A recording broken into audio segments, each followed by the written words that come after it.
The worst part about awakening is not the pain. It is the silence that follows. No applause, no relief. Just a dead calm where motivation used to live. You thought awareness would give you power, but now you wake up with no urgency, no hunger, no direction.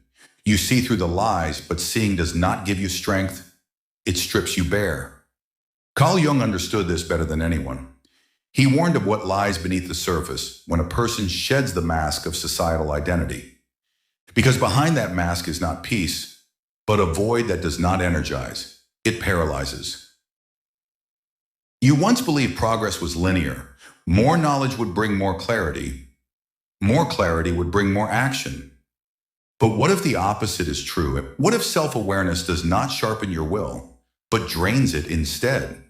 The moment you realize the system was designed to exploit your desires, your instinct is to step back. You stop chasing wealth because you see the games. You stop pursuing pleasure because you see the trap. You stop trying to prove yourself because you know there is no final judge. It feels like intelligence.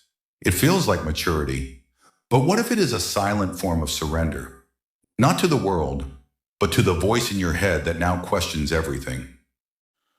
Jung described this collapse of purpose as the beginning of a confrontation with the shadow. When you awaken, you are no longer fueled by imitation. You refuse to play roles. But the version of you that once believed in those roles does not vanish. It lingers, resentful, unheard. This is why you feel numb. The shadow is not just your anger, lust, or jealousy. It is also your former self, the ambitious one, the believer, the worker, the fighter. You buried him, but now he waits in the dark, starving for meaning, asking, what are we living for now? You have no answer, and until you do, he will drag your spirit to the ground. Most motivational content tells you to act despite how you feel, to push through, to just do it. But Jung rejected that idea. Doing without meaning leads to madness, and meaning without integration leads to paralysis. So what do you do when action no longer feels worth it and stillness begins to rot you from the inside? You rebuild, but not as you were. The post-awakening phase is not about adding more tasks or goals. It is about becoming a vessel strong enough to carry the truth without being crushed by it. This requires something modern society cannot offer: voluntary responsibility over comfort, disciplined meaning over emotional safety. You feel no motivation, not from laziness, but because the rewards you once chased no longer hypnotize you. That is not weakness, it is clarity. But clarity without structure is chaos. This is why Jung believed in ritual, discipline, and purpose rooted in the symbolic, not the material. Because without a symbolic life, without myth, art, creation, and sacrifice, the awakened mind floats in a sea of abstraction. Nothing feels real, nothing feels worth it. So you scroll, you wait, you fade.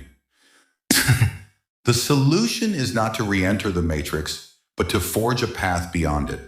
To take that numbness and turn it into silence, then take that silence and turn it into creation. And when that creation terrifies you with its depth, shape it into action. Action not for applause, not for validation, but because meaning is the only antidote to despair, and meaning must be built with your own hands.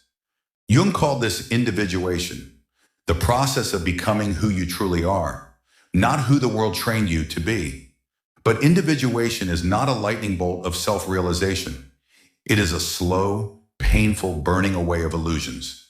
And in that fire, your old motivations will die, so that something stronger can take their place. Not ambition, but vision, not desire, but direction, not adrenaline, but alignment. You feel hollow because you finally saw the truth. But truth without responsibility becomes a trap. Now it is time to turn knowledge into power and power into movement. Move even if your legs tremble.